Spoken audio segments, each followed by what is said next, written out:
Ito yung mga worst technical sa NBA.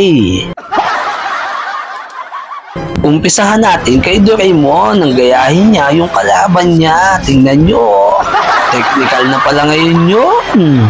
Rep, ba't na technical yan? Ito pa ang isa kay Jason Tatum. Tingnan nyo naman, humampas lang sa ere. Technical na agad. Ano ba yan, Rep? Ang higpit mo naman masyado, Rep. Ito na yata, pinaka-worst technical kay Duncan. Tingnan nyo naman, nasa upuan, tumawalan, technical na. Ano ba yan?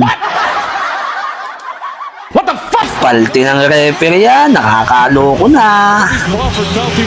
Ops, kung umabot ka sa parte ng video na to, makikicomment naman kung taga saan ka at nalaman ko kung saan lugar ba nakabot ang video na to. Huwag mo kasing kausapin ng referee, technical ka talaga, Russell Westbrook. Paano kaya naging technical yon? Pinasa lang naman ang bola sa referee. Bawal na palang ipasa ngayon ang bola sa referee, technical.